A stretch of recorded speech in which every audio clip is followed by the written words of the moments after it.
요번에는 이제 앞전 시간에는 이제 살인죄를 했다면, 오늘 시간은 이제 상해죄를 하겠습니다. 상해죄. 신체에 관련된 죄죠. 그래서 그 대표적인 게 이제 상해죄인데, 상해죄는 257조에 있습니다. 257조에 있어서, 대상은 누구냐면 사람이에요, 사람.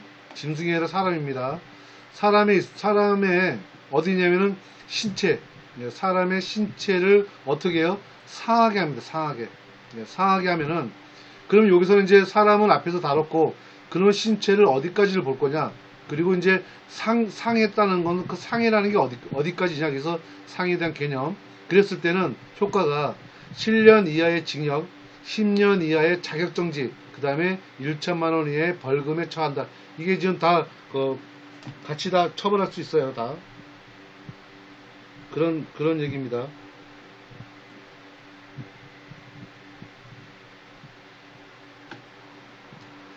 자, 그러면 이제 처음에 나오는 게 상해죠. 상해에 대한 개념이 나오죠. 상해를, 어디까지 상해를 볼 거냐? 그래서 우리는 신체의 완전한 침해냐, 그러니까 신체를 완성하는 침해냐, 아니면은 생리적 기능만 훼손했냐, 이렇게 해서 이제 두 개로 나눠져요. 생리적 기능을 훼손했느냐, 아니면은 신체를 완전히 침해했느냐, 이렇게 이제 나눠지고요. 이제 그 다음에 이제 이 둘을 절충하는 거죠. 그래서 절충설, 이렇게 이제 세 가지로 봅니다. 처음에 이제 신체의 완전성을 이제 침해하는 걸 봤을 때는 말 그대로 그거죠. 상해 개념을 가장 넓게 파악하는 거고, 그리고 이제 폭행하고 이제 구별이 어렵다는 거죠, 이거는. 우리는 이제 폭행죄도 뒤에서 봐요. 폭행죄하고 이제 구별하기 어렵다. 그래서 생리적 기능의 손상은 물론 신체의 외관을 병현시키는 행위도 상해를 본다는 거죠. 이게 신체의 완전성이에요. 이번에 이제 생리성은 뭐냐면은 신체의 생리적 기능만 훼손하는 겁니다. 이때 상해를 보는 거죠. 그래서 육체적, 정신적, 병적 상태를 야기하거나 더욱 악화시킨다는 거죠. 기존에 있는 것도 악화시킨다는 거예요. 그래서 반드시 외상일 필요가 없죠. 이때는. 반드시 외상일 왜 정신적인 것까지 들어갔으니까 외상일 필요는 없습니다. 이 절충설은 생리적 기능을 훼손하는 행위와 신체적 외관의 중대한 변경을 일으키는 이거에 대해서 모두 다 있었을 때가 절충설을 봅니다. 위법성을 보면 위법성 조각사유를 얘기하는 겁니다. 그러면 의사의 치료행위, 의사가 치료행위를 하게 되면 신체를 상하게 할 수도 있잖아요. 그랬을 때는 위법성 조각으로 본다는 거죠. 그래서 의사가 하는 치료행위는 상해는 해당되지만 형법 20조에서 정당방위에 정당행위입니다. 방위가 정당행위에 해당되기 때문에 위법성 조각사유가 된다는 거죠. 그리고 피해자의 승낙으로 보는 견해도 있고, 상해에 대한 구성요건 자체에 해당하지 않는다는 견해도 있는데, 치료행위는 상해와 본질적이 다르다 이거죠. 아예 그렇게 보는 거예요. 의사의 치료행위는 상해와 본질적으로 다르다라고 보라 이거죠. 아예. 이렇게 여러 가지를 보지 말고. 저기는 징계권자에 대한 징계행위가 있죠. 징계권자의 징계행위가 있어요. 그럴 때는 어떻게 볼 거냐 이거죠. 객관적으로 징계의 목적상 불가피하거나 주관적으로 이에 봉사할 목적으로 행할 때 한해서는 형법 제20조에서 위법성 조각이 된다. 근데 지금 이 징계라는 부분이 나중에 이 법이 바뀔 확률이 굉장히 높아요. 징계의 남용이라는 게 요번에 민법도 처벌 없어졌잖아요. 부모에 대한 가벼운 처벌 이거 다 요번에 이제 다 없어져요. 그렇게 되면 형법도 마찬가지로 따라갈 겁니다. 그 징계의 남용도 굉장히 넓게 해석할 확률이 높아요. 그래서 이 부분도 징계권자의 징계행위도 위법성의 조각사유 이게 굉장히 좁혀질 확률도 있습니다. 어떻게 보면. 자, 싸움을 했을 때 상해를 일으킨 거죠. 싸움이라는 것이 이제 한마디로 개싸움 생각하시면 돼요. 개싸움. 싸움에서 상대방에 대한 방어행위와 공격행위를 서로 교체한 겁니다. 서로 이제 방어도 하고 교체한 거죠, 한마디로. 그랬을 때 어느 일방에 대해서는 위법성이 조각된다라고 어떻게 돼요? 할 수 없다. 이 없는 게 중요해요. 왜냐면 우리가 이런 게 있어 서로가 쌍방이 싸웠을 때 아마 여러분들 그런 건 많이 들어요.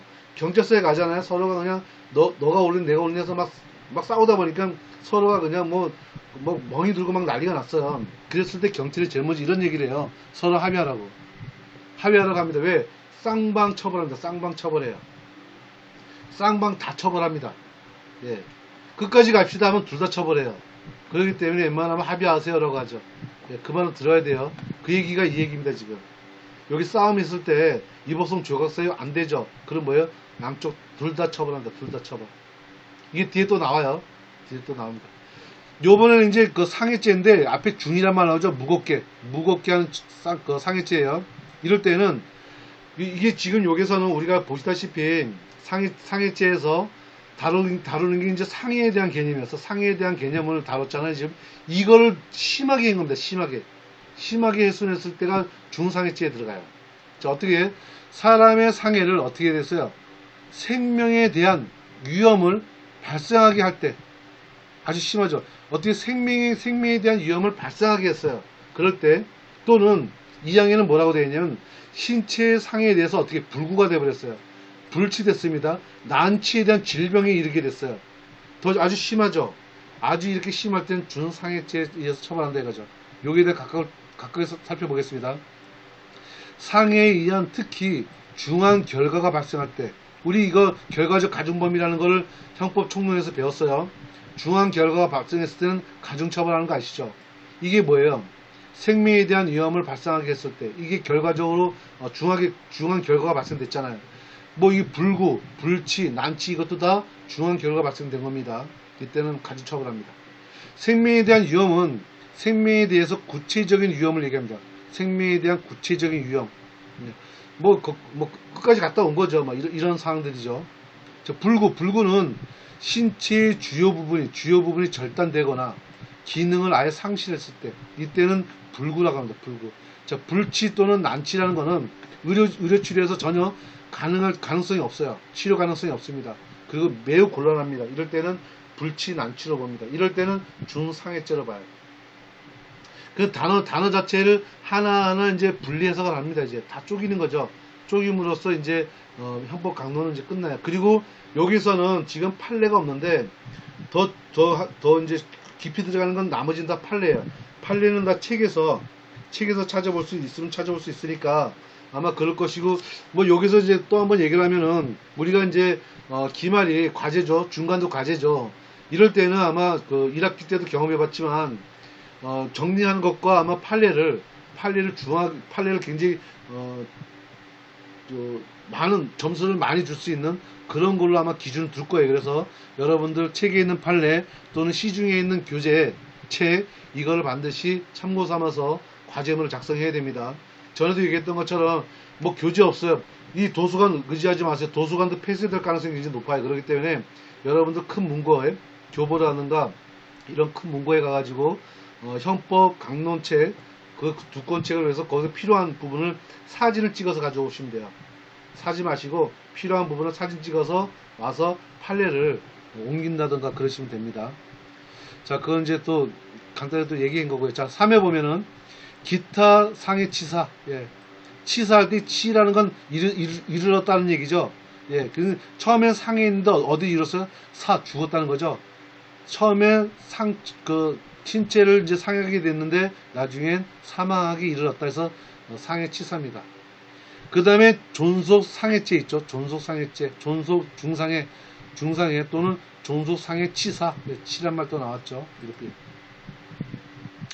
자, 동시범 특례입니다. 동시범 특례에서 중요한 거는 뭐냐면 이걸 여기서 공동정범이란 말 나오죠. 이 공동정범이 굉장히 중요해요. 어떻게 되면 상해죄의 경우에 그 예외로 각각을 공동정범으로 본다. 각각을 정범으로 봅니다. 정범. 이게 상해죄인 경우에 예외라는 거죠. 상해죄인 경우에.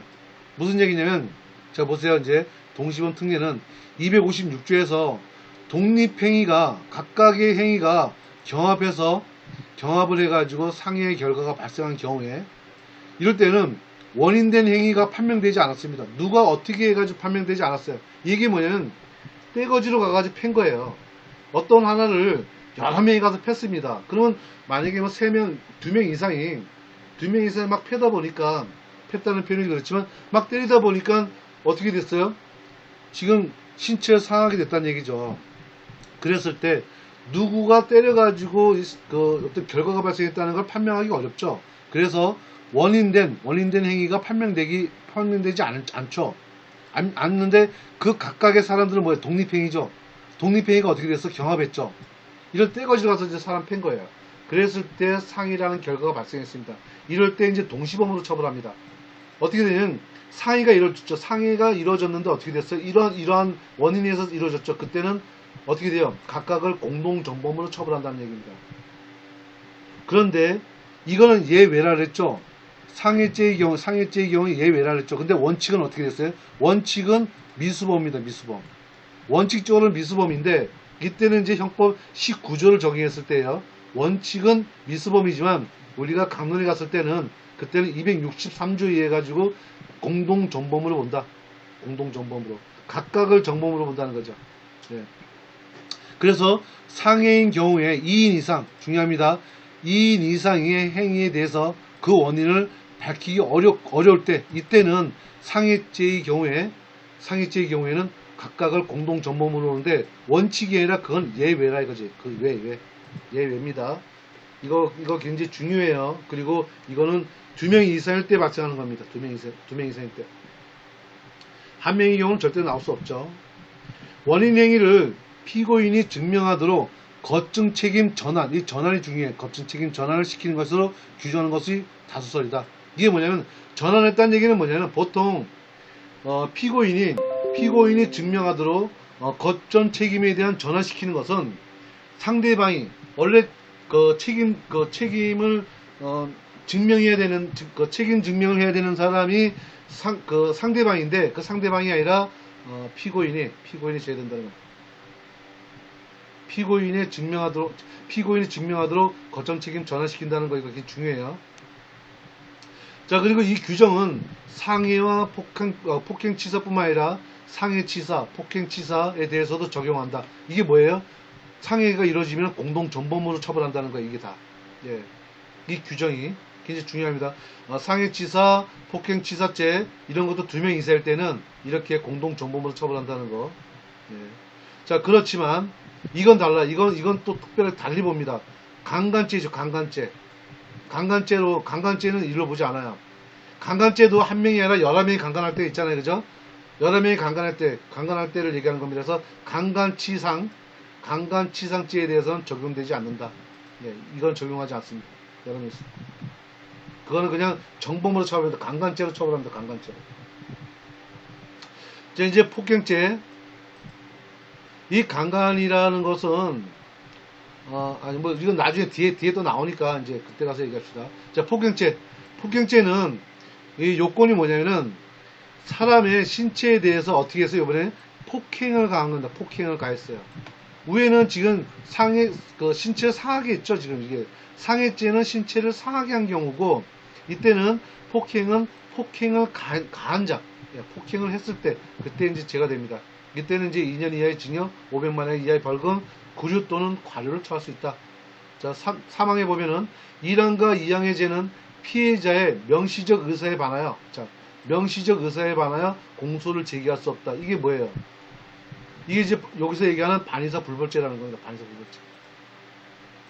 반의사 불벌죄의 대표적인 게 지금 여기서 얘기하는 폭행입니다. 그래서 우리가 폭행죄에 대해서 대부분 뭐냐면 부부간에 이런 사건 있죠.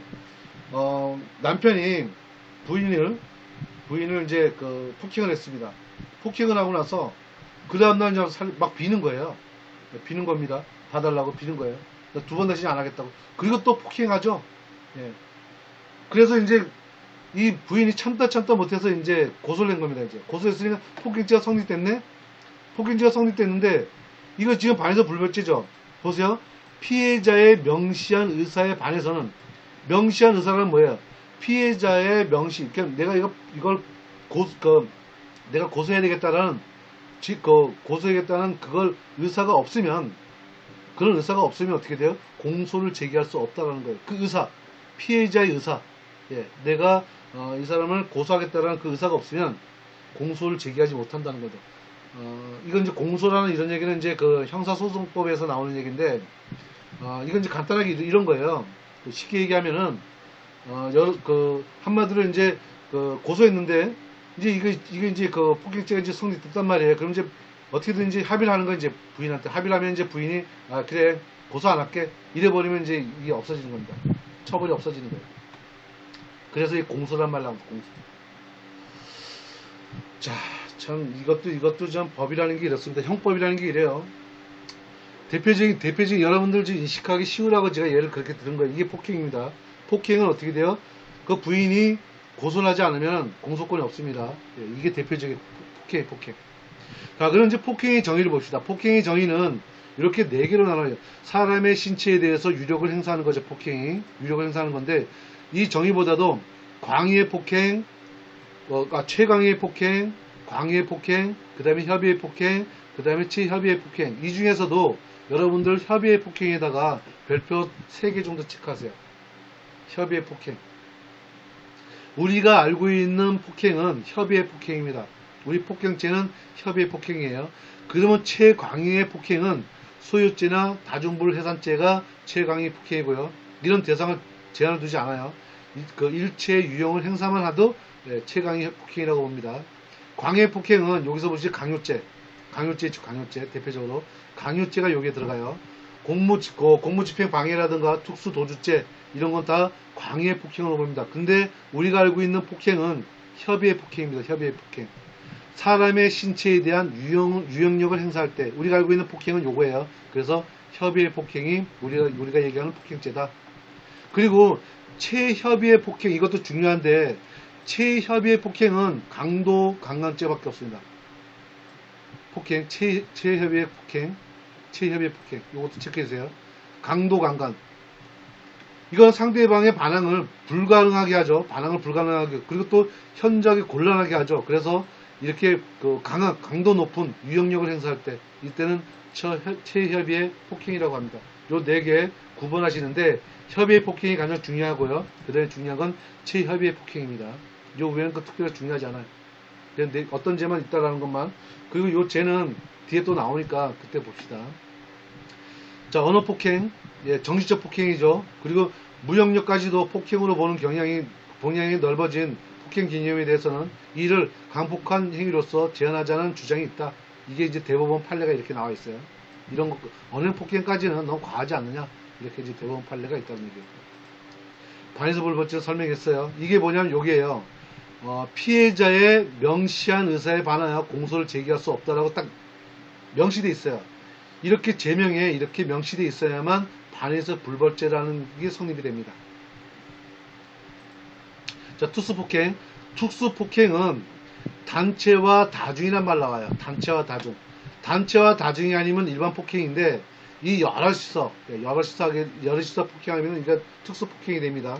나머지는 같아요. 유력을 보이거나, 여기서 또 뭐냐면, 위험한 물건의 휴대. 중요합니다. 위험한 물건의 휴대. 여기는 이제 없죠. 그런 말이 없죠. 네, 그리고 또 위력을 행사할 때. 앞에 있는 주체가 뭐냐면 단체와 다중이에요. 근데 위력을 보이거나, 이거 오화예요. 보이거나 오화입니다. 위력을 보이거나 오화, 이러거나, 위험한 물건을 휴대할 때, 휴대할 때는 260조 제1항 또는 2항의 죄를 범할 때, 이거 앞에 있는 항이죠. 이렇게 범할 때는, 그럴 때는 5년 이상의 징역, 더 중하죠. 1천만원 이하의 벌금에 처한다. 그럴 때 이제 가중처벌합니다. 이게 위험성 때문에 가중처벌하는 겁니다. 이게 위력이라든가 위험한 물건의 휴대, 이런 것 때문에 가중처벌하는데, 위험성 때문에 가중처벌하는 거고, 그리고 단체라는 게 있죠. 단체는 같은 목적으로 가진 다수가 계속적으로 결합된 조직체예요. 여기 정의입니다. 여기 정의예요. 그래서 다중이란 말은 단체는 아니지만 다수의 사람이 집합한 거, 여럿이 집합되어 있는 거, 이거 다중입니다.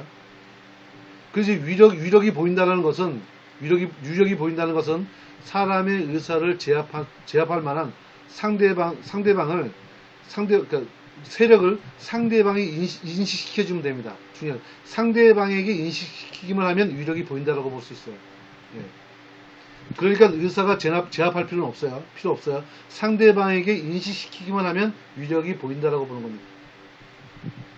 그리고 단체와 다중은 반드시 어떻게 돼요? 현장에 있을 필요 없어요. 그 현장에 있을 필요 없어요. 다른 현장에 있어도 됩니다. 자, 위험한 물건은, 이건 굉장히 중요해요. 여기다 별표 한 2개 정도 해주실 거예요. 위험한 물건은 사람의 생명, 신체를 해를 하는데 이용될 수 있는 모든 물건이에요. 모든 물건. 이거는 흉기보다도 넓은 의미로 씁니다. 위험한 물건은 흉기보다 더 넓게 씁니다. 예. 목적이 그 살상에 있는 것뿐만 아니라 사용하는 데 있어서 일반인이 이 위험을 느끼기만 하는 물건이면 돼요. 위험을 느끼기만 하는 물건. 위험한 물건. 자, 그래서 예를 들면 면도칼, 유리병, 드라이버 이런 것도 다 한 예입니다. 이것도 다 판례에 다 나와 있는 것들이에요. 다요. 자, 휴대한다는 게 뭐냐? 휴대한다는 거는 상대방이 이를 인식할 필요 없고 내 휴대하고 있는 사람 자신이 휴대를 인식하고 있으면 돼요. 대표적인 게 주머니에다 넣고 있는 거예요. 주머니에다 넣고 있으면 이걸 인식한다 그래요. 이게 휴대하고 있다라고 보는 거예요. 주머니에 넣고 있으면. 그러면 자신이 휴대를 인식하고 있다라고 봅니다. 주머니에다 집어넣고 있으면요. 네, 간단하게 설명해서 그렇습니다.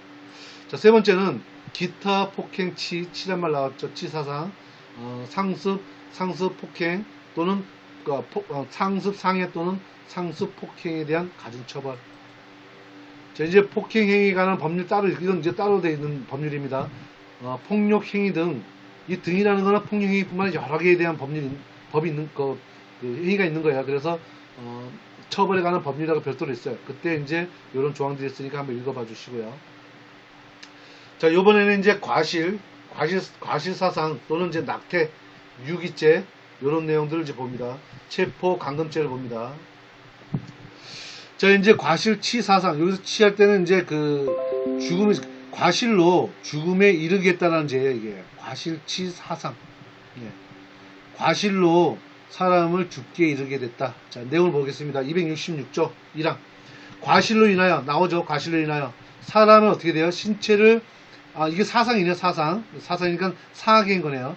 사하게 치사사가 아니라 사상이니까 신체를 상하게 할 때, 예, 이게 이제 말 그대로 과실로 인해서 신체를 상하게, 치라는 게 이르렀다는 뜻이에요. 여기 우리가 문장에 이르게 한다는 뜻이 이렇게 나오면 이걸 치라고 부른다. 치. 예, 여기 이제 범죄명은 치라는 단어가 나와요. 이르게 했다는 거. 이런 단어가 나오면 무조건 치란 말 들어옵니다. 과실로 인해서 사람의 신체를 상하게 이르게 했을 때는 500만원 이하 벌금, 구류, 과료에 처한다. 자, 이 항은 이러한 1항에 있어서 쟤는 피해자의 어떻게 됐어요? 명시적 의사에 반하여 공소를 제기할 수 없다. 이것도 뭐예요? 이건 뭐죠, 지금? 앞에 반의사 불벌죄라고 나왔죠? 반의사 불벌죄. 이게 또 나왔어요, 지금. 그래서 반의사 불벌죄는 과실치사상죄도 반의사 불벌죄구나. 네. 자, 그러면 267조. 과실로 인하여 사람을 어떻게 사망에 이르게 됐습니다. 사망에 이르게 됐습니다. 더 중한 죄죠, 이게. 네, 사망에 이르게 됐습니다. 267조 사망에 이르게 됐습니다. 그래서 여기서 두 개 단어입니다. 어떻게 보면 명확하게 보면 여러분들은 이렇게 좀 단어를 썼으면 더 좋지 않을까 싶어요. 이건 여러분들한테 구분시키기 위해서 하는 겁니다. 다들 이제 이렇게 가는데 여러분들 쉽게 설명하기 위해서 이런 단어로 보시면 되죠. 중간에 여기 들어갔다 이렇게 보시면 돼요. 자, 여기 뭐냐면 과실치사죄, 이건 죽음이 이렇게 된 거예요. 과실치상죄, 이걸 다 합쳐가지고 과실치사상죄라고 합니다. 제가 두 개 지금요. 과실치사죄, 과실치상죄 이렇게 되는 거죠 지금. 그래서 여기 과실치사상죄, 여기서 하나는 여기 지금 266조하고 267조 두 개 조항이 나왔죠. 하나는 신체를 상하게 한 거고 하나는 사망에 이르게 한 거죠. 예, 이르게 한 겁니다. 그래서 이르게 한 거는 과실치사죄, 여기 신체를 상하게 한 거는 과실치상죄 이렇게 됩니다. 두 개 합쳐서 과실치사상죄 이렇게 표현하는 겁니다. 그래서 이것들은 다 과실범이기 때문에 과실로 인하잖아요 지금. 그죠? 과실에 의해서. 예. 내가 상해를 하려고 한 것도 아니고 내가 죽이려고 한 것이 아니에요. 과실로 인해서. 예. 그래서 이것 다 과실범인데 일단 형을 가볍게 하려고 반에서 불법죄로 간 겁니다. 자, 과실 같은 경우는 이제 대부분 이제 대표적인 게 이제 교통사고. 내가 자동차를 이제 운행을 하면서 사람은 어떻게 차를 취하게 돼서 차를 죽게 됐잖아요. 고의로 죽인 게 아니에요. 고의로 죽인 게 아니라 운전의 미숙이라든가 여러 가지 과실로 인해 가지고 사람을 죽이게 하게 된 경우가 있죠. 그럴 때는 이런 거죠. 과실로 인해서 사람을 사망하게 이르게 된 거잖아요. 이럴 때는 2년 이하, 2년 이하 내려가는 거죠. 700만 원 이하 가볍죠. 이렇게 처리하는데 과시범죄는 이때는 뭐예요? 반에서 불법죄라는 겁니다. 그리고 일정한 장소에 대한 관리자, 이 관리자에 대해서 위험 방지 의무가 있는데 이거를 안 했을 때 그때 과시된 거죠. 이것도 다 판례에서 나오는 겁니다. 책의 내용을 보시면 되고요. 두 번째는 저 업무상입니다. 업무상이라면 일단 이 업무가 어떤 걸 업무라고 보는지 중요하겠죠. 여러분들 일단은 이제 어떻게 쪼개는지 알죠? 이 단어 하나를 다 쪼개는 거예요, 지금요. 자, 업무상 할 때는 업무가 도대체 뭐지? 그리고 나서 어떻게 과실이란 말 나왔죠? 중과실 나왔죠? 그리고 나서 어떻게 됐어요? 치사, 죽음에 이르게 됐다든가 아니면 사학에, 신체의 사학에 이르게 됐다는 거죠. 근데 어떻게 해서 업무상, 업무상으로 갑니다. 그래서 이제 이 업무가 뭐냐? 그리고 이제 앞에 있는 이제 과실, 중과실이란 말 나왔죠. 그리고 또 이제 사람을 사망하게 이르게 됐다든가 아니면 사학에 이르게 됐다든가 이런 거죠. 자, 업무에 있어서는 일반인보다 더 큰 예견 가능성, 이게 주의 의무죠. 인정할 때 형을 가중한다는 거죠. 자, 이제 업무의 개념을 봅시다. 업무의 개념 굉장히 중요해요. 이거는 이제 별표 3개를 해도 무방합니다. 사회생활에 대한 지혜에 의한 것. 자, 여기 예외 체크하세요. 예외 체크. 계속적이고 반복적인 행위에 돼요. 업무라는 거는 계속적이고 반복적인 것을 업무라고 봅니다. 그래서 계속적이고 반복적인 의사가 있을 때 그 첫 번째 한 행위 있죠. 이때도 업무로 봅니다. 계속적 반복적일 때 그 첫 번째 행위도 업무로 봐요. 그리고 사무나 사업. 사무는 반드시 영리를 목적할 필요 없습니다. 목적할 필요 없어요. 그리고 부가적 사무 상관없습니다. 이거 다 업무로 봅니다. 사무, 사업 다 업무로 봐요. 그런데 사회생활상 지혜 보면은 식사, 수면 등 자연적인 생활 현상 있죠. 이때는 제외입니다. 제외. 이 제외에다 체크하세요. 이럴 때는 이제 이걸 업무로 보지 않습니다. 그래서 사회생활상 지혜에 기하여 계속적으로 종사하는 사무나 사업, 요걸 업무로 봐요. 다음 중 업무의 개념이 아닌 것, 이렇게 질문이 많이 나와요. 우리 기출문제 굉장히 많이 나오거든요. 요 내용만 알면은 모두 어떤 문제가 나오든 다 맞춰요. 그래서 여기서 업무상 과실, 과실 또는 중과실, 치사상, 치사죄, 요거에 대해서 이제 나온 겁니다. 그러면 본제에 대한 업무는 뭐냐? 본제, 이 제에 대한 업무는 뭐냐? 공무, 사무 모두 포함합니다. 공무든 사무든 모두 포함한다는 거죠. 그런데 중요합니다. 적법하든 위법하든 다 업무에 해당한다는. 적법한 업무든 위법한 업무든 다, 부적법한 업무든 위법한 업무든 다 업무로 본다는 거예요. 다 상관없이 업무로 본다는 거예요. 단 보세요. 사무의 성질상 생명, 신체에 대한 위험을 초과할 수 있는 것이어야 된다는 거예요.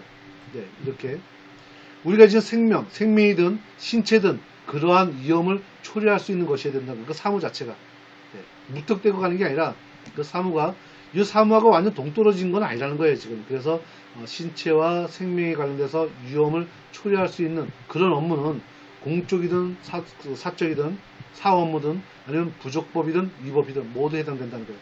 이 단서 조항 중요합니다. 중대한 과실 나오죠, 여기 중대한 과실. 우린 과실을 앞에 그 조문에서 봤어요. 중대한 과실 볼게요. 중대한 과실은 그 정도가 현저할 때예요. 어떻게 해요?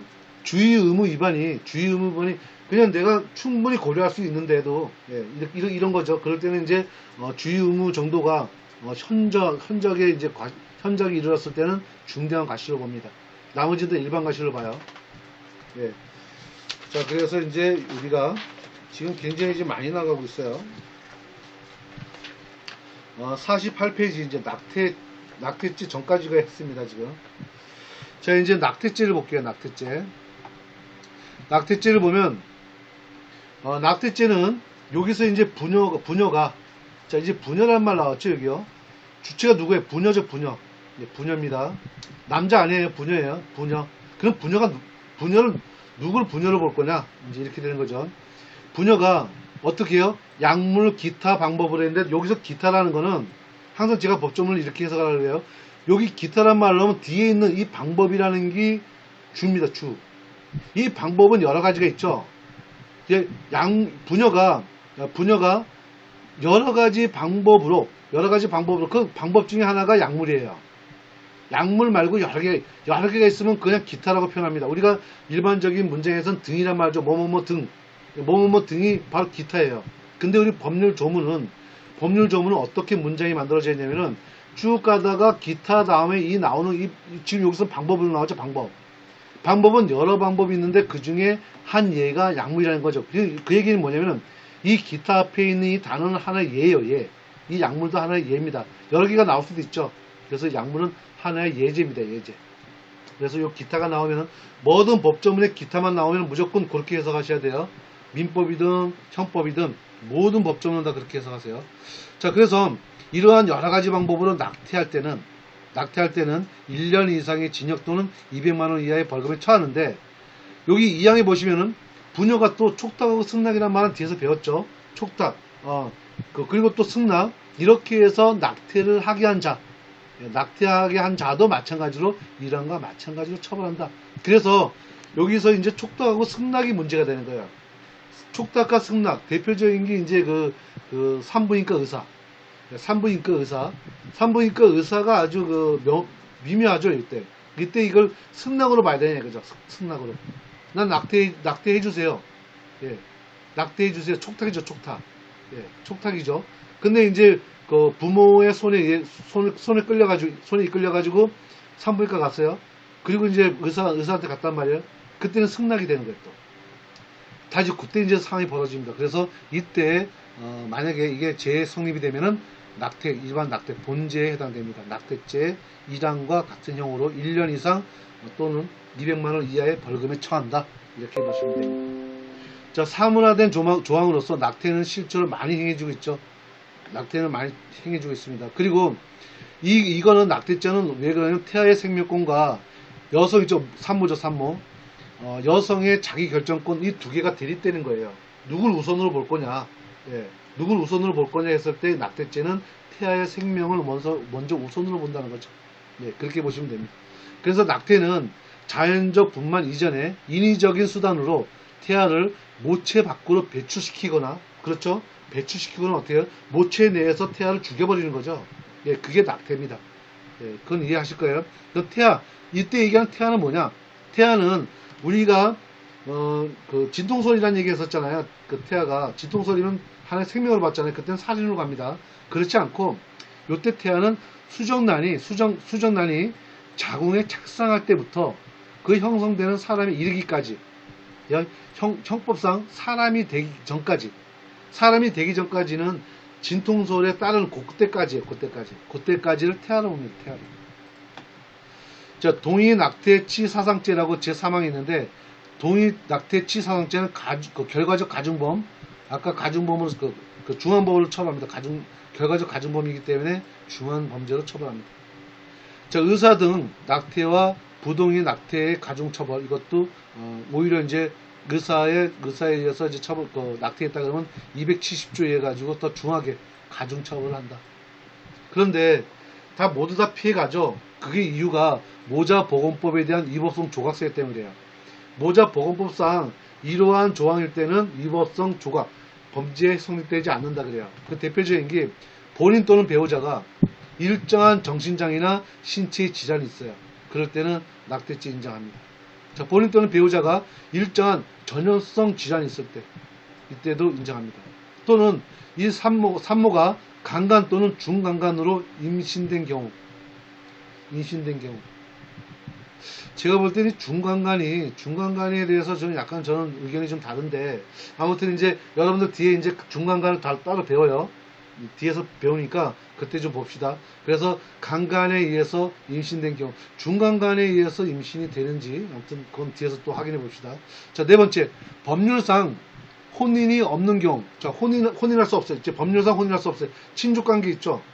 우리 혈족이라든가 인척관계는 임신하면은 어떻게 돼요? 지금 이건 결혼관계 성립이 안 되거든요. 그래서 법률상 혼인할 수 없는 혈족이라든가 근친이죠. 근친 어떻게 보면 혈족이라든가 인척간에 임신된 경우 근친이다. 근친 예를 들어서. 자, 다섯 번째, 이게 참 가장 일반적인 이유인데, 임신의 지속적인 의학적 이유로 참 말이 좋아요. 너무 추상적이에요. 의학적 이유로 모체의 건강을 심히 해하거나, 그죠?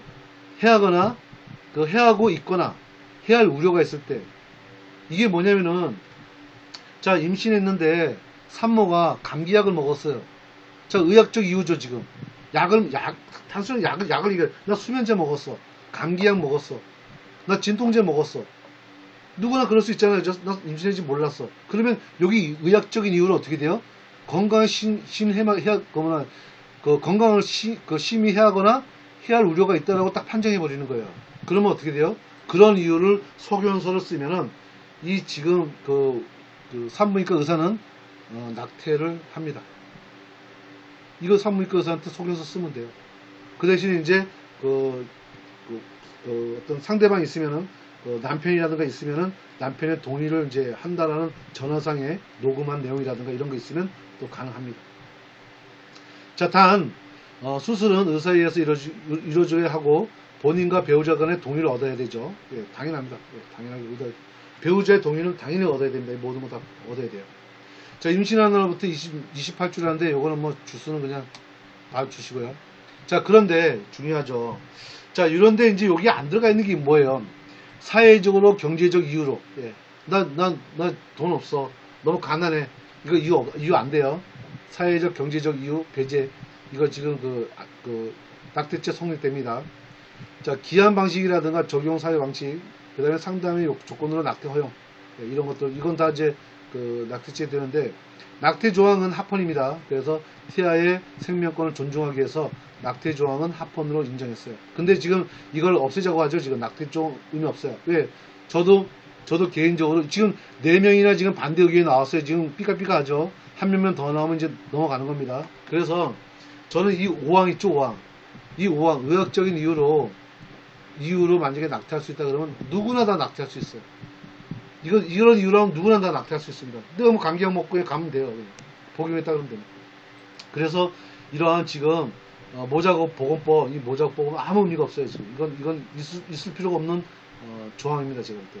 그래서 저도 같은 생각에 지금 이거 필요 없다고 봅니다. 낙태 조항은 이제 저도 이제 아직은 합헌이지만 내가 볼 때는 유연이라는 판명이 나올 거라고 생각해요. 지금 이미 나오지 않았나요? 갑자기 나오지 않았나요? 자, 이제 유기죄. 자, 유기죄는 51페이지입니다. 유기죄. 자, 단순 유기죄를 볼게요. 단순 유기죄. 이건 이제 보통 유기죄입니다. 유기죄는 여기 이제 요건이 그렇습니다. 노유입니다. 노유 또는 이제 질병 그리고 기타 사정이라는 얘기 나왔죠. 자, 아까 기타라는 말 뭐라 그랬어요? 요 사정이 여러 가지가 있는데 그 한 예가 노유라는 예가 있고 질병이라는 예가 있고, 그죠? 기타 여러 개가 있다는 겁니다. 기타는 여러 개가 있다는 거예요. 그래서 이 여러 개 사정으로 인해서 이렇게 해석하면 돼요. 여러 개 사정으로 인했는데 그 사정이 구체적으로 노유 또는 질병을 하나의 예를 든 겁니다. 그 위에 또 여러 개가 있다는 얘기죠. 자, 그리고 나서 이제 여러분들 중요하죠. 부주를 요하는 자. 이걸 언더라인 해야 됩니다. 이게 굉장히 중요해요. 이게 지금 별표 3개. 부주를 요하는 자. 부주를 요하는 자를 보호할 법률상 또는 계약성 의무가 있는 자가 어떻게 해요? 유기했죠, 유기. 그래서 유기죄잖아요. 누굴? 부주를 요하는 자를 유기했을 때. 그때는 이제 3년 이하의 징역, 500만 원 이하의 벌금인데, 자, 이거는 지금 뭐냐면 위헌범인데, 위헌범인데 어떤 위헌범은 추상적이다. 추상적이다. 보세요. 구체적 위험을 발생할 경우에는 가중처벌합니다. 일반 단순 유기죄는 추상적 위헌범인데, 중한죄로 처벌할 때는 구체적 위헌범일 때는 중한죄로 처벌한다는 거예요. 일단 여기 답이 나온 거지. 지금 여기 가중처벌, 중하게 처벌할 때는 어떻게 돼요? 구체적 위헌범일 때는 중하게 처벌한다는 겁니다. 그러면 일반적으로 유기죄는 다 추상적 위헌범이에요. 자, 신분범이고요. 신분범으로서 보호 의무가 있는 자입니다. 보호 의무가 있는 자. 자, 보호 의무가 있는 거예요. 보시면 보호 의무라는 거는 법률상 보호 의무와 계약성 보호 의무가 있어요. 자, 법률상 보호 의무 봅시다. 경찰관 보호 의무 가지고 있죠. 민법상 부양 의무, 부모 있죠, 부모. 예, 부모는 민법상에 얘기하는 부양 의무를 가지고 있는 자들은 다 법률상 보호 의무가 있는 사람들이에요. 근데 계약상 보호 의무 있죠.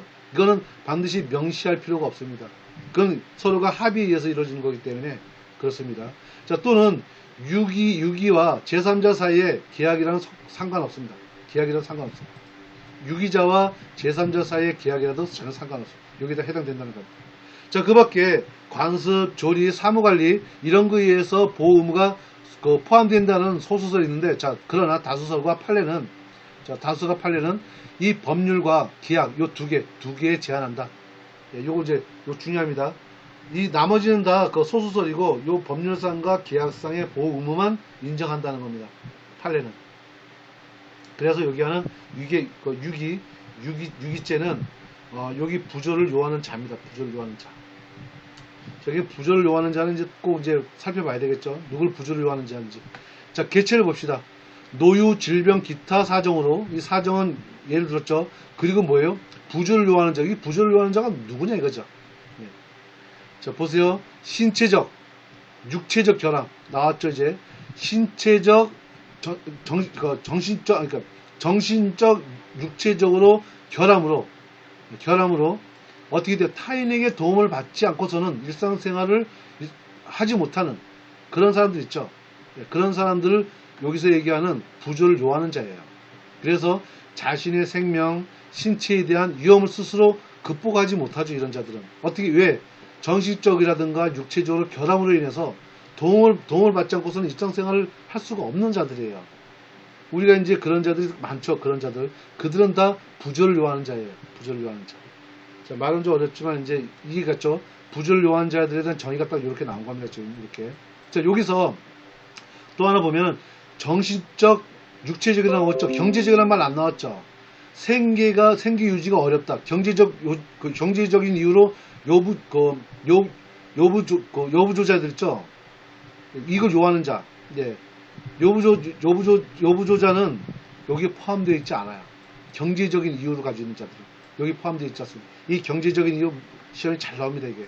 그래서 정신적, 육체적 결함을 가지고 여기 도움을 필요로 하는 자들.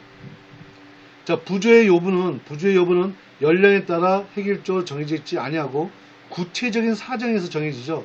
지금 여기서 연령이라는 말 전혀 안 나오죠. 연령 상관없어요. 자, 그럼 여기서 이제 행위라고 하는데, 행위는 유기한 행위를 유기한 걸 행위로 보는 겁니다. 지금 그 행위라는 거는. 그래서 여기서 여부조자를 보호 없는 상태로 둠으로써 그의 생명과 신체의 위험을 야기할 때, 이때를 유기라고 하는 겁니다. 그걸 행위라고 보는 거예요. 여부조자가 보호받는 상태에서 보호받지 못하는 상태로 옮겨지는 행위, 이걸 협의의 유기라고 하고요. 또는 보호를 계속하지 않고 여부조자를 놔둔 채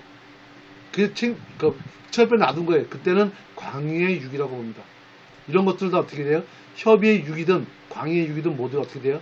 포함한다고 되어 있죠. 네, 그거 다 고려하지 않는다는 얘기입니다. 방치하는 거라든가 그 다음에 계속 보호 못한 상태로 옮기지 못하는 그런 상태는 다 협의 유기, 광의 유기 다 포함한다. 자, 요번에 이제 존속유기라는 거, 존속이란 말 나왔죠. 위죠, 위. 나 위를 이제 유기하는 겁니다. 그건 이제 2항에 있는데, 여기서 중유기, 존속 중유기죄가 있는데, 생명에 대한 중화된 건, 뭐든지 우리 법익 중에서 생명에 관련된 건 다 중하게 다뤄요. 그래서 생명에 대한 위험, 생명의 위험이라는 건 뭐예요? 그때는 이제 구체적 위험이라고 봅니다. 앞에는 추상적, 우리가 일반 유기죄는 추상적 위험이라고 봤죠. 근데 이렇게 구체적 위험, 생명에 대한 위험같이 구체적 위험일 때는, 그때는 이제 중하게 되는 데서 앞에 중자가 들어간다. 존속 중유기죄, 일반 중유기죄. 그 유기죄 중에서 중유기죄 또는 존속 중유기죄. 자, 이것도 이제 사망사항에 있는 거고요. 그럴 때는 여기서 결과적 가중범위인데 앞에 부진정이 들어가, 부진정. 자, 중한 결과의 발생은 과실뿐만 아니라 고의에 의한 결과도 모두 포함되어 있다 그랬죠. 그래서 진정이 아니라 부진정으로 들어갑니다. 부진정. 네. 그 다음에 이제 유기했는데, 누굴 유기했어? 육아를 유기했습니다. 육아 유기. 네, 육아 유기는, 여기 이 영아 유기입니다. 영아 유기. 유아가 아니라, 영아 유기했습니다. 그 영아라는 거는 영아 살인죄보다 더 넓은 의미를 가지고 있어요. 이 유기한다는 거는. 그래서 일반적인 유아를 뜻한, 이 영아는 일반적인 유아를 얘기하는 겁니다. 네. 우리가 얘기하는 이제 조그마한 애들, 그때를 이제 영화로 보면 270이죠. 자, 그 다음에 이제 요거는 이제 학대. 이게 학대입니다. 이제 교재는 55페이지고요. 여기는 이제 273조. 예, 제 1항에 보면은, 자, 학대라는 거는 자기의 보호 또는 자기의 감독을 받는 자. 예. 그죠? 자기의 보호 또는 자기의 감독을 받는 자를 어떻게 했어요? 학대인 거죠. 예, 학대인 거예요. 하면 안 되는 자들이죠. 이게 보호해줘야 될 거고 감독을 해줘야 되는 자가 학대된 겁니다. 지금 이럴 때는 2년 이하의 징역 또는 500만 원 이하의 벌금에 처합니다. 그러면 보호와 감독이라는 게 뭐냐? 앞에 법령이라든가 계약에 은 것뿐만 아니라 이때는 넓게 봐요. 조리, 관습조리, 사무관리 이런 경우도 모두 포함합니다. 모두 포함해서 보호와 감독으로 봅니다.